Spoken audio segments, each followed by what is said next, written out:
우리 작년부터 저희 집에 그 설이 되면 장인어른 장모님 살아계실 때는 이제 그 처갓집으로 내려갔었어요. 전라도 광주라.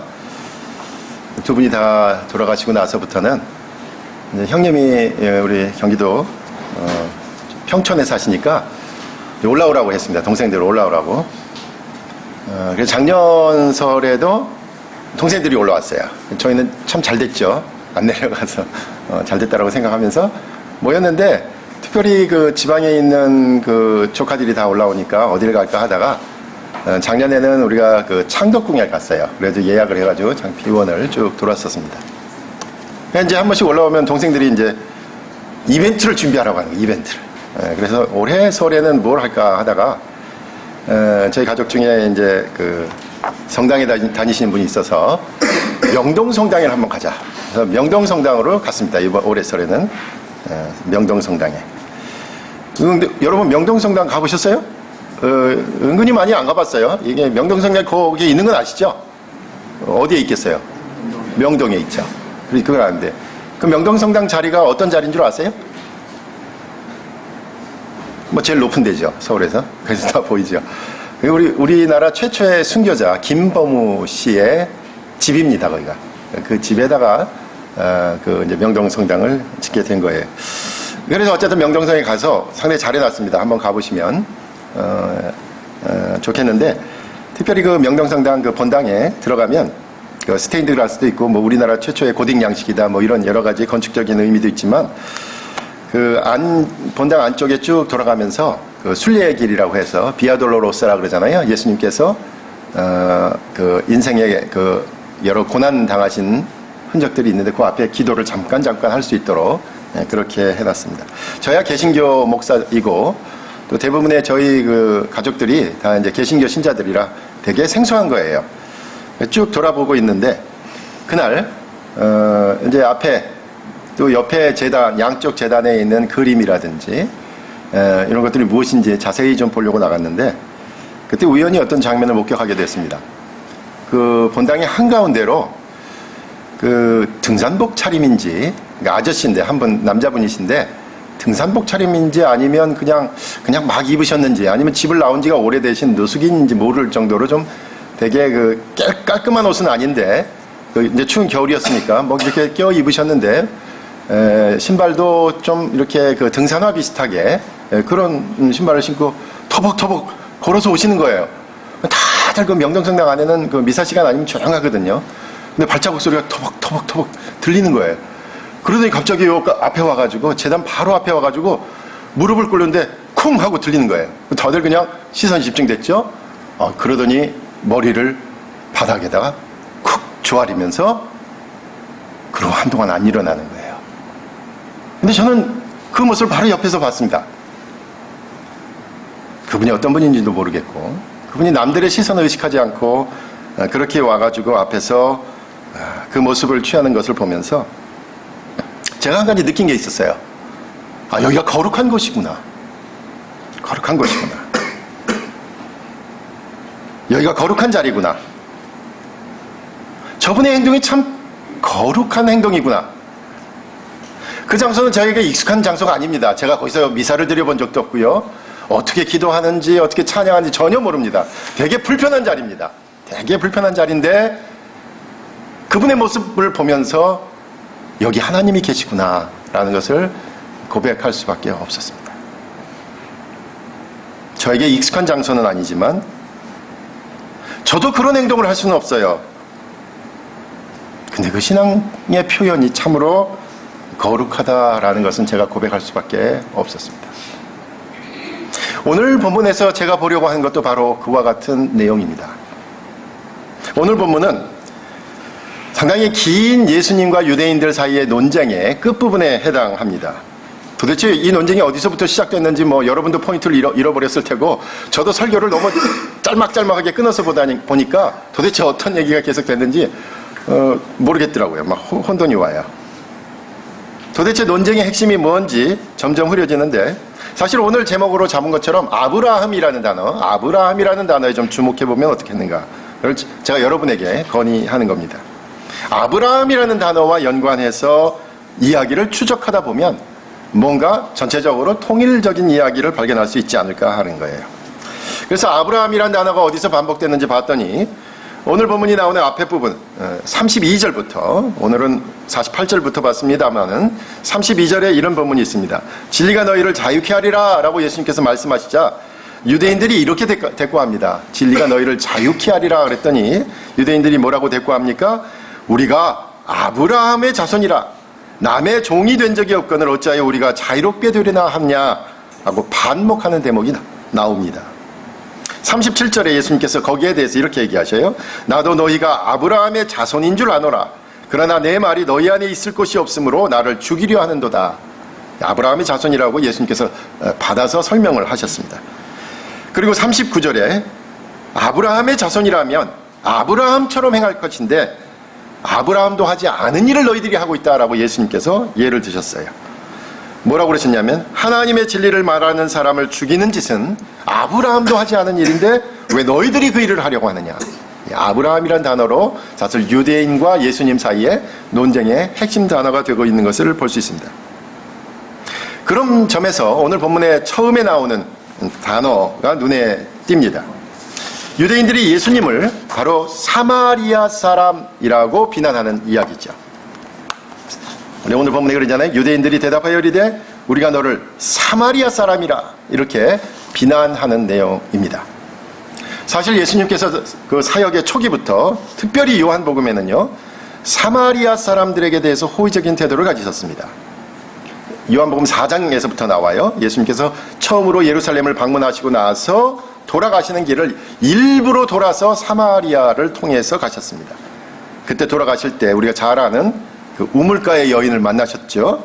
그 여인이 여러 가지 사연이 있었는데 말 못할 사연이 있었는데 그 여인의 아픔을 이해하고 위로하시면서 새 삶을 살 것을 권면하셨습니다. 바로 그 일로 인해서 그 여인이 사마리아 사람들에게 예수님을 전했고요. 4장 40절에 보면 사마리아 사람들을 예수님을 붙잡고 이틀을 더 머물게 그렇게 강권하는 내용이 나옵니다. 그리고 바로 다음에 사마리아에서 예수님을 믿는 사람들이 많아졌다라는 기록이 나와요. 사실 예수님의 요한복음에서의 전체적인 특징은 단 한마디잖아요. 바로 예수님께서 하나님으로부터 왔다라는 그 주장이잖아요. 근데 그 주장을 받아들이지 않는 유대인들은 오늘 본문에서 예수님을 사마리아 사람이라고 몰아붙이고 있어요. 자기 편 아니라는 거죠. 우리 식구 아니라는 거죠. 너는 사마리아 사람이다라고 배척하는 내용입니다. 그 역사적인 기원은 바로 열왕기하 17장 24절에 나옵니다. 아시리아가 팔레스타인을 점령했을 때 기원전 721년경입니다. 이 북왕국이 먼저 멸망합니다. 아수르에 대해서 아시리아에 의해서. 그때 바벨론, 구다, 아와, 하맛, 스발와임 여러 민족들을 바로 이 북왕국 지역에다 풀어놓고 같이 살게 만들었습니다. 그래서 이스라엘 백성들하고 그 다음에 이방인들이 같이 섞여 살게 됐어요. 그래서 사실 유대인의 입장에서 보자면 북왕국에 속했던 이 이스라엘 사람들, 지금 사마리아라고 부르고 있는 사람들은 같은 민족이 아니다 라고 배척하는 입장인 거죠. 그런데 주목할 것은 제가 말한 것처럼 예수님도 그렇고 유대인도 그렇고 지금 아브라함의 자손이란 말을 계속해서 양쪽에서 언급하고 있잖아요. 근데 여러분, 유대인과 사마리아의 이 경계가 나뉜 것, 그러니까 아시리아에 의해 가지고 멸망하게 된 바로 그 전부터 사실은 자신들의 정체성의 중심 인물로 아브라함을 이야기하고 있습니다. 아브라함의 자손이다. 그래서 아마 이 말은 우리 한국 사람들로 얘기하면 뭐가 될까요? 우리는 단군의 자손이다. 뭐 이런 얘기겠죠. 단군의 자손이다와 같은 말로 정치적으로 또 사회적으로 어떤 결속력을 강조할 때 그걸 다질 수 있는 그러한 용어가 바로 아브라함의 자손이다라는 말로 들렸을 것입니다.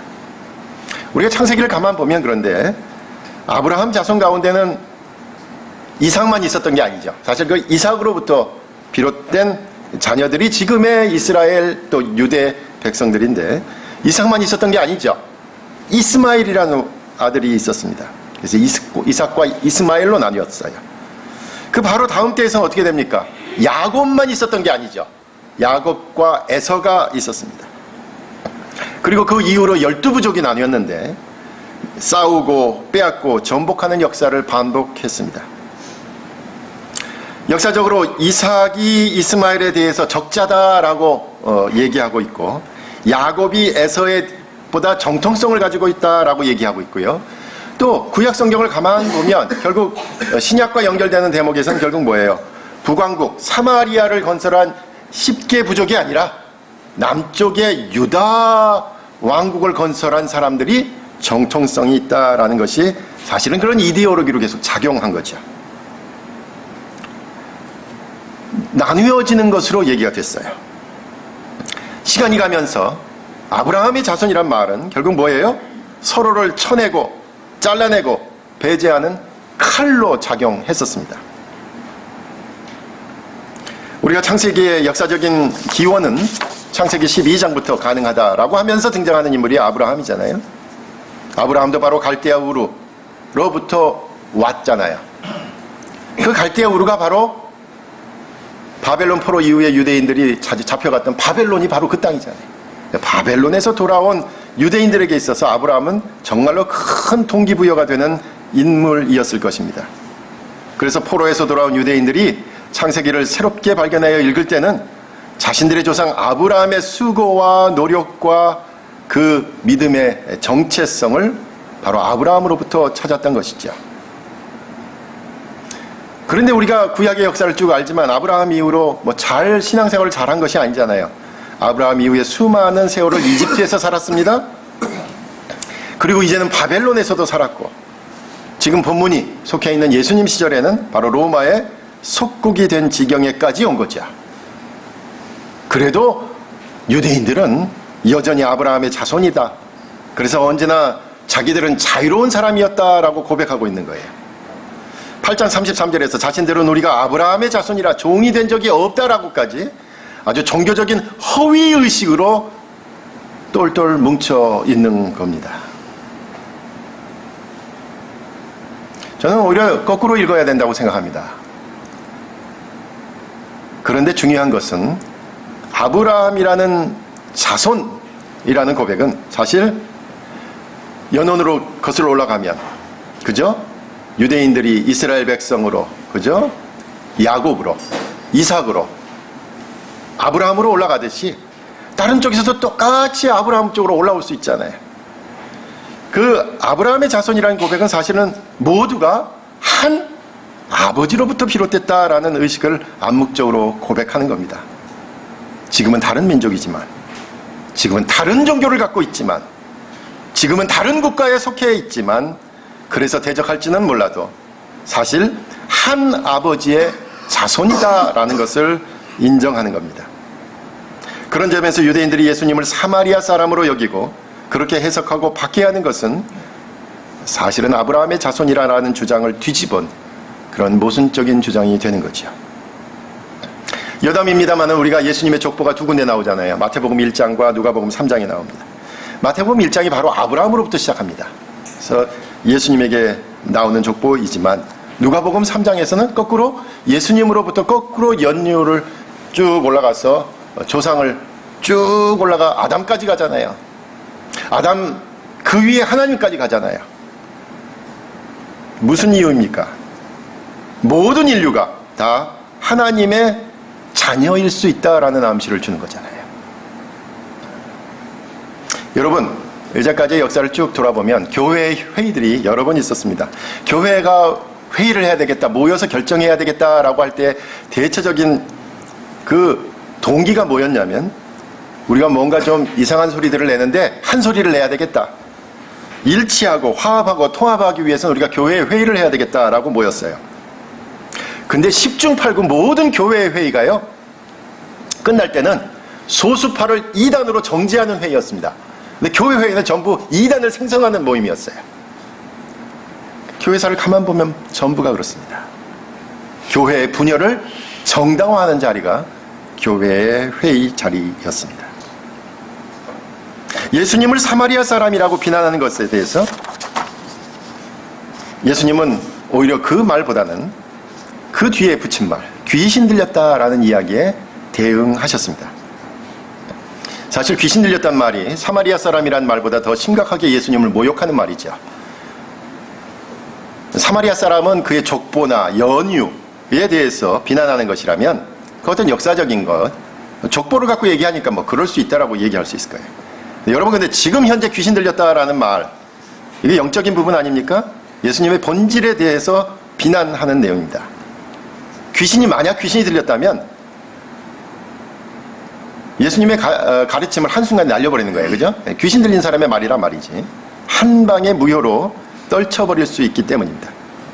어쩌면 제가 지금 계속 다루고 있는 요한복음의 이 긴 논쟁을 한 방에 끝낼 수 있는 건 바로 뭐냐면 너는 귀신 들렸어 라는 얘기이지요.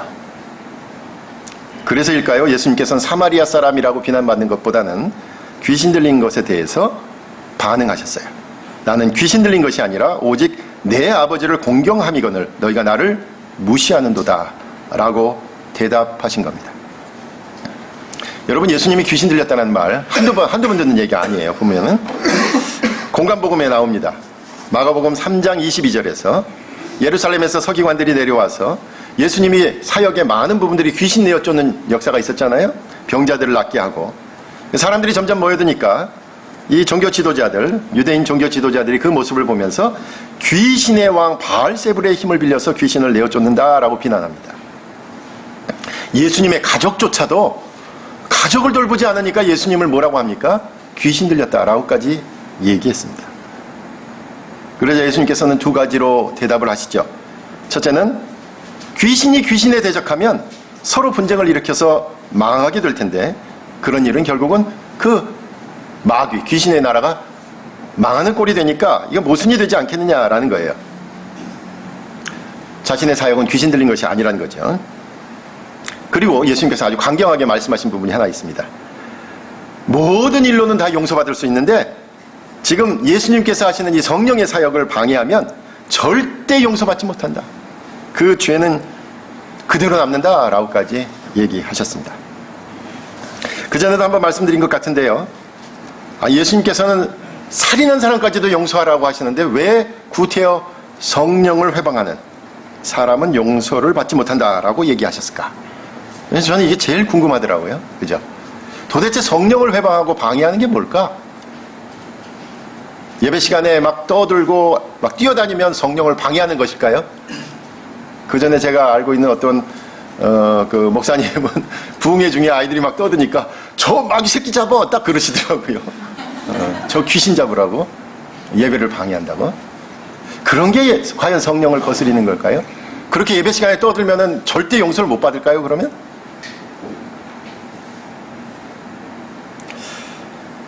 약간의 메커니즘을 생각하면 이해할 수 있다라고 말씀드린 기억이 있습니다. 살인죄까지도 용서하자라고 하신 예수님께서 특별히 성령의 사역이 방해하는 자들이 용서받지 못한다는 것은 도대체 무슨 일일까? 성령의 사역을 조금 생각해 보면 알겠죠. 제가 생각하기에 성령의 사역은 다양합니다. 그런데 그 중에 하나가 있는데 그것은 뭐냐면 어쩌면 이렇게 저나 여러분처럼 바쁘게 살아가야 될, 앞만 보면서 살아가야 될 우리들에게 성령의 감동은 가끔 한 번씩은 그래도 뒤를 돌아보며 살라고 우리에게 감동을 주십니다. 한 번쯤은 뒤를 돌아봐라. 네가 도대체 어떻게 하고 있는지, 네가 도대체 무슨 말을 하고 다니는지, 네가 도대체 어떤 일을 하고 다니는지 좀 돌아봐라 라고 성령께서는 우리에게 매일은 아니더라도 가끔씩은 우리의 마음을 흔드십니다. 그때 성령의 감동에 성령에 순종한 사람은 뒤를 돌아보겠죠. 그리고 돌아본 가운데 내가 잘못한 것, 내가 욕심을 부린 것 깨닫게 되겠죠. 그리고 성령의 감동을 받는 사람은 그때 회개하겠죠. 그 회개하는 것은 용서를 받을 수 있다는 말씀입니다. 그런데 성령에 거스리는 사람은 어떤 사람이에요? 반대로 전혀 뒤를 돌아볼 일이 없는 사람입니다. 앞만 보고 가는 사람입니다. 어쩌면 비전이란 이름으로 자신의 야망을 포장해서 욕망과 그걸 쫓으느라고 뒤를 돌아볼 시간이 없는 거예요. 돌아보려고 하지도 않습니다.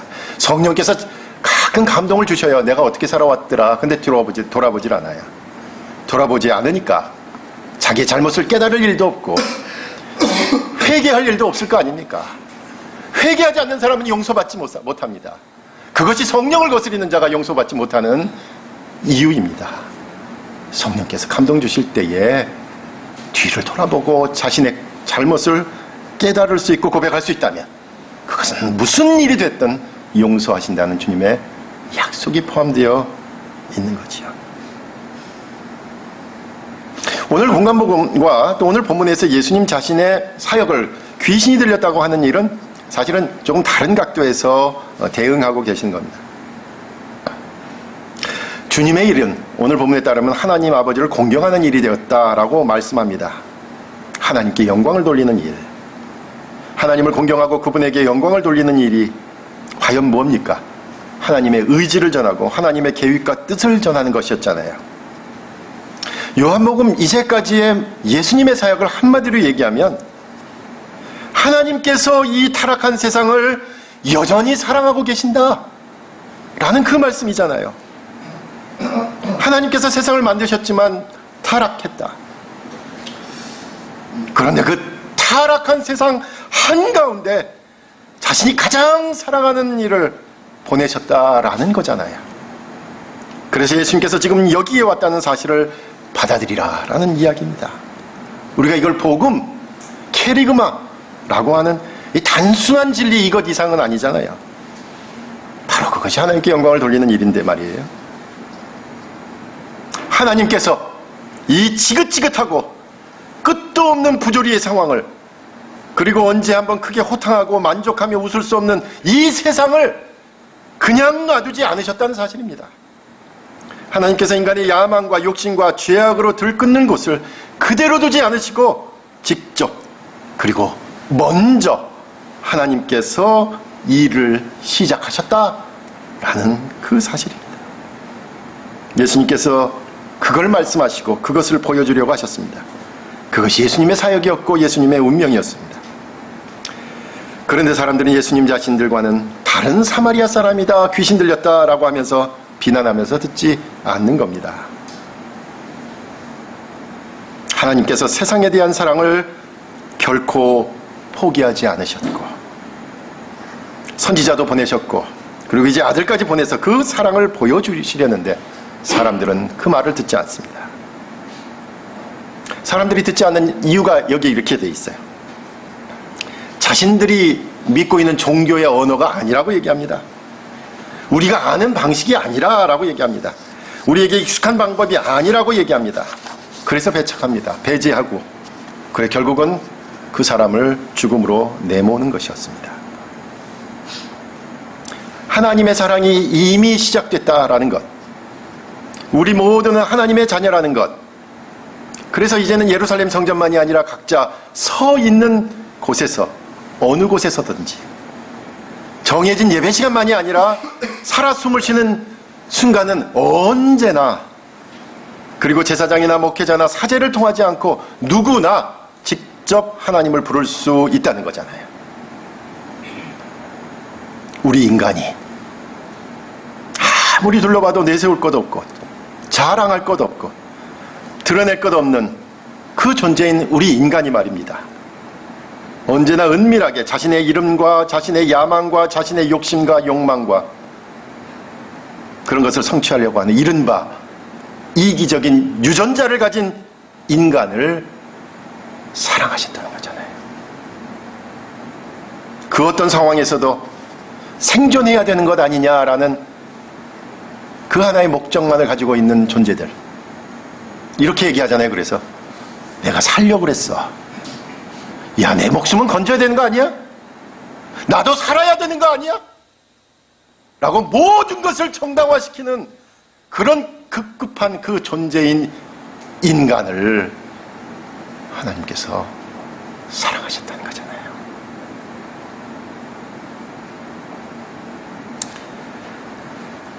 이제 예수님을 통해 알려진 것은 바로 어디서고 언제고 직접 하나님을 부르고 하나님을 만날 수 있다는 것, 이것이 진정한 해방이고 진정한 자유라는 겁니다.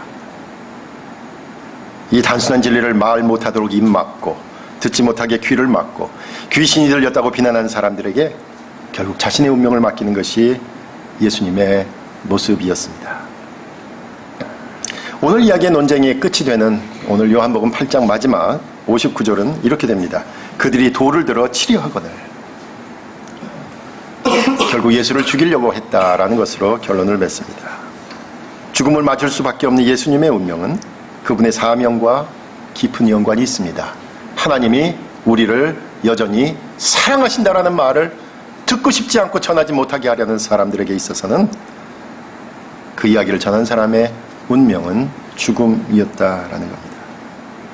하나님을 아버지라 부르고 그분의 사랑을 전하려는 것만으로 돌을 맞을 운명에 결국은 십자가에 매달릴 운명에 맞닥뜨리게 된 것입니다. 저는 오늘 설교를 준비하면서 사실은 어떤 한 사건이 계속 마음에 남았습니다. 그것은 무엇이냐면 지난 15일에 있었던 뉴질랜드 크라이스트 처치에서 있었던 이슬람 사원에서 청년이 무차별로 총기를 난사해서 2살짜리 어린아이부터 60대 노인까지 49명이 죽고 다수의 중상자가 발생한 거죠. 지금도 10여 명이 목숨이 위태롭습니다.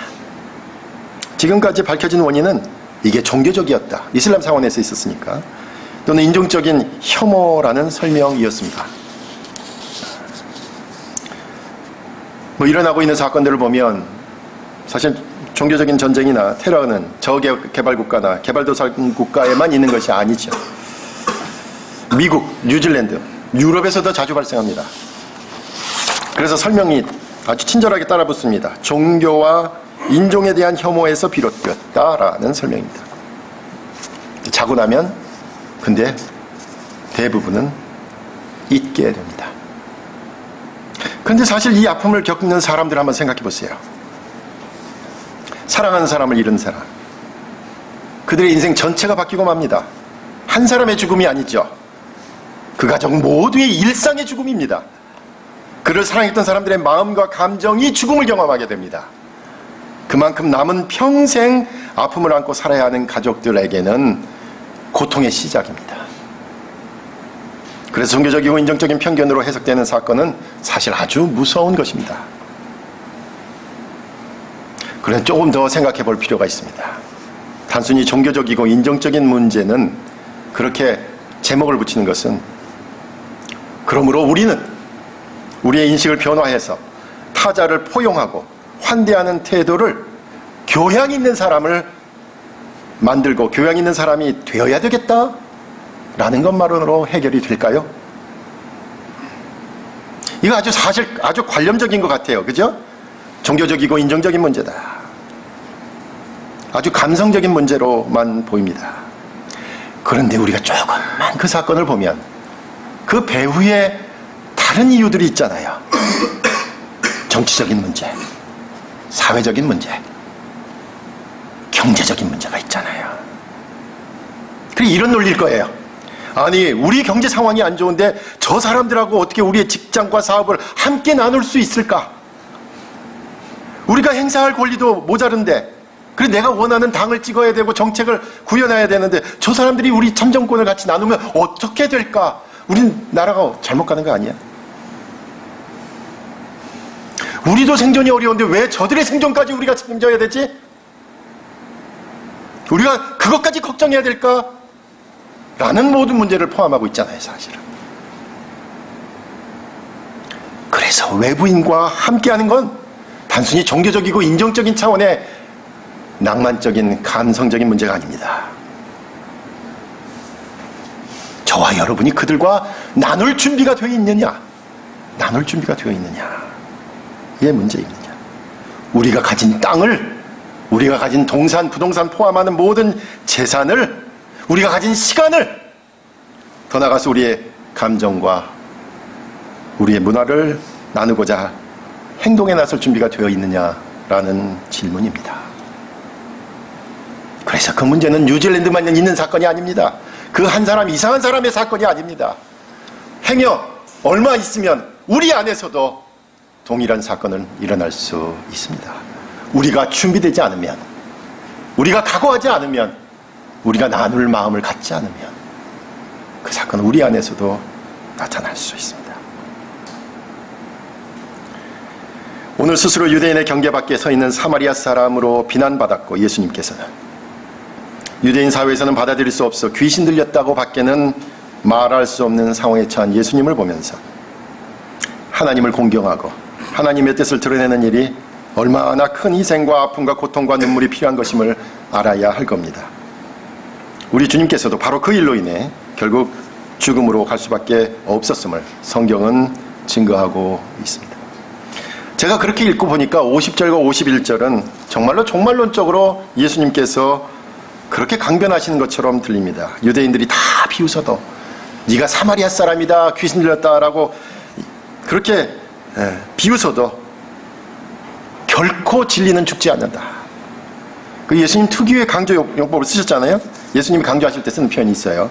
진실로 진실로 너희에게 이르노니. 이거는 예수님께서 야 이거 밑줄 쫙 그어라 하는 그런 내용이에요. 진실로 진실로 너희에게 이르노니. 예수님께 강조 용법이에요. 근데 뭐라 그러십니까? 내 말을 지키면 영원히 죽음을 보지 아니하리라. 힘을 줘서 말씀하신 거예요. 예수님의 말씀을 지키는 것, 단순히 믿음, 내적인 것이 아니라 행동을 요하는 것이다 라는 해석 할 수 있을 겁니다.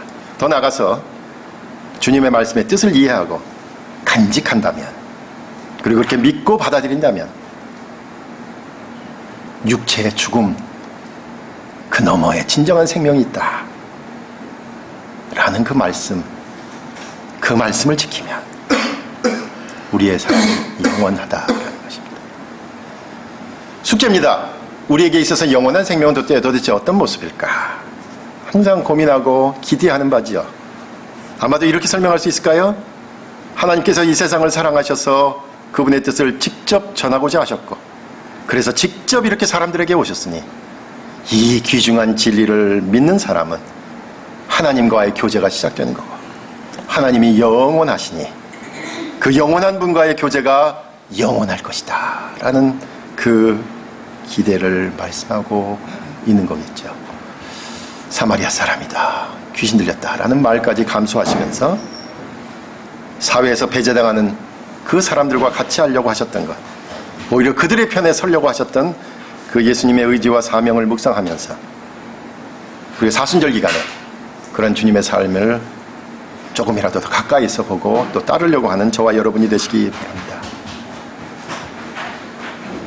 지금은 온전히 다 받아들일 수 없을지 모릅니다. 아직은 망설일 수밖에 없을지 모르지만, 그래서 조금 천천히 가고 싶을지는 모르지만 주님의 말씀을 마음속에 담고 조금 다르더라도, 다른 신앙의 고백을 하고 있더라도, 나하고 익숙하지 않은 신앙 고백을 하고 있더라도 하나님의 사람이구나, 하나님의 자녀이구나 라를 인정할 수 있다면 오늘 본문이 우리에게 주는 하나님의 뜻이다 라고 생각합니다. 그래서 우리 모두가 영원한 생명, 그 생명에 참여하는 우리 모두가 되시기를 간절히 부탁드립니다. 기도하겠습니다.